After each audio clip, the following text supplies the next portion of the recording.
Welcome back to the Advanced Information Systems Security Managers course. Next, we're going to talk about some administrative activities as it applies to our security program. So let's make sure that you continue to understand these core definitions, especially when it comes to controls and countermeasures. Controls, remember, defined as the policies, procedures, practices, and guidelines designed to provide reasonable assurance that business objectives will be achieved, whereas countermeasures directly reduce a threat or vulnerability. I know they sound the same, but there is a slight difference. When we break out into these control categories, there are several of them to identify whether or not a control is a deterrent control or a preventative control. Perhaps we're using corrective or compensating controls or detective controls. It's important to understand the difference between each and when is the right opportunity to use them. The main reason for this is we, as information security managers, need to be aware of the various tools and processes for mitigating risk in our environment. Another key consideration to take in mind when it comes to overall control design is having that top-down risk-based approach. It has to have full management buy-in. In today's heated regulatory environment, controls and countermeasures are most efficiently approached in this manner. By applying common frameworks such as COBIT or the ISO standards, there are definite mechanisms of measures within each. So let's take a closer look at each one of these, starting with control strength. The strength of controls can be measured by the type of control being evaluated, whether it's preventative or detective, manual or automated, or whatever. And it's quantitative and qualitative compliance testing results. The strength of the control can also be measured in terms of its inherent or design strength and the likelihood of its effectiveness. Looking at the control methods, security controls encompass the use of technical and non-technical methods. Technical controls are safeguards that are incorporated into computer hardware, software, and firmware. Non-technical controls are more management or operational based. Next, we have metrics development. There are a number of considerations when developing useful and relevant metrics, but as long as you stick to the rule of three, you'll be just fine. Who needs to know this information?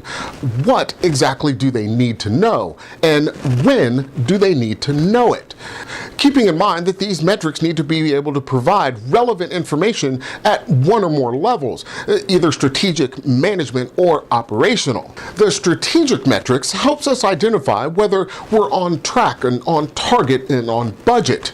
Our management or tactical metrics help us identify the level of policy standards compliance and incident management and response effectiveness, as well as manpower and resource utilization.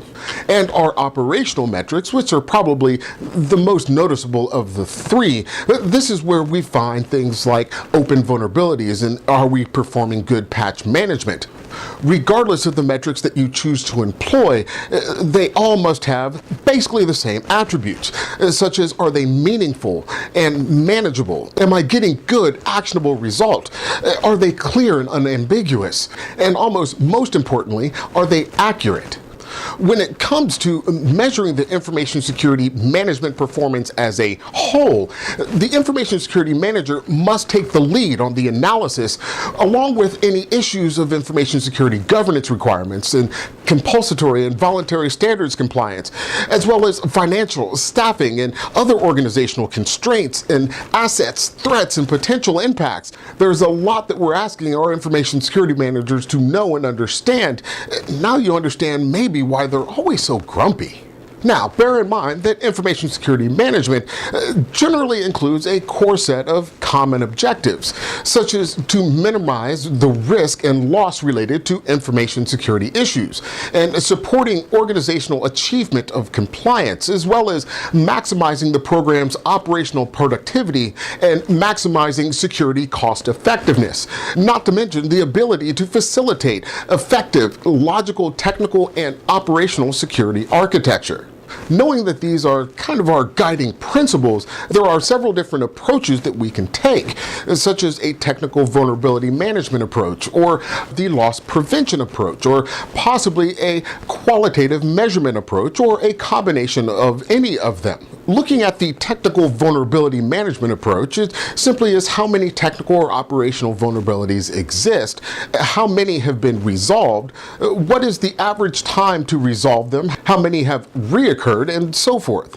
Whereas taking a risk management approach, we look at how many high, medium, and low issues are unresolved in the organization, and what is the aggregate annual loss expectancy. How many were resolved during the reporting period, and what is the aggregate annual loss expectancy that has been eliminated, as well as how many were completely eliminated versus partially mitigated versus the risk transferred out. By taking a loss prevention approach, we usually approach it with a few questions, like were there loss events during the reporting period? What was the aggregate loss, including investigation, recovery, data reconstruction, and customer relationship management? How many events were preventable, and what was the average amount of time taken to identify the loss incident itself?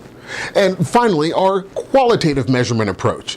The qualitative measurement approach is concerned with, do risk management activities occur as scheduled, and have incident response and business continuity plans been adequately tested, and are assets, inventories, custodianships, validations, and risk analysis up to date, as well as do executive management oversight and review activities occur as planned.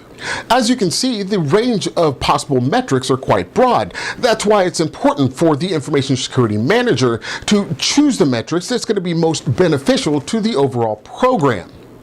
For instance, when measuring the effectiveness of a technical security architecture, you might look at the individual technical mechanisms that have been tested. The security architecture is constructed of appropriate controls, and control mechanisms are properly configured and monitored, as well as ensuring that all critical systems are streaming events for live action.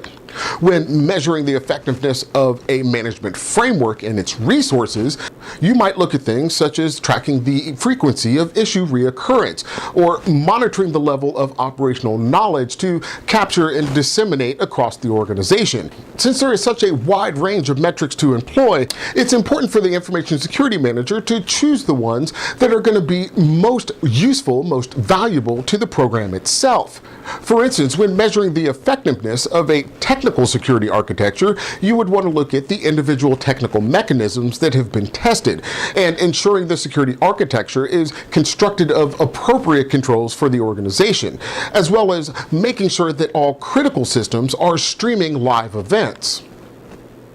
To look at the overall effectiveness of a management framework and resource, there we would want to track the frequency of issue reoccurrence and ensure there's ongoing monitoring the level of operational knowledge to ensure that we are capturing all incidents as they happen for later dissemination.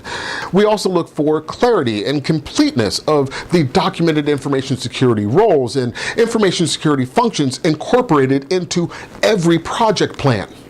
To measure the overall effectiveness of the operational performance, this is where we take a look at the average time to detect, escalate, isolate, and contain incidents. What is the quantity, frequency, and severity of incidents once discovered, and the percentage of systems that have been audited within a certain period of time. Since this concept of a fully integrated security department is somewhat new, it comes with some understandable challenges, such as inadequate management support, they just don't understand, or inadequate funding and absolutely inadequate staffing. All these aspects need to be looked at and evaluated to ensure the continued success of our information security program. So that's going to do it for section 3. Hang in there, only one more section to go. In our next section, we're going to take a look at incident management and response.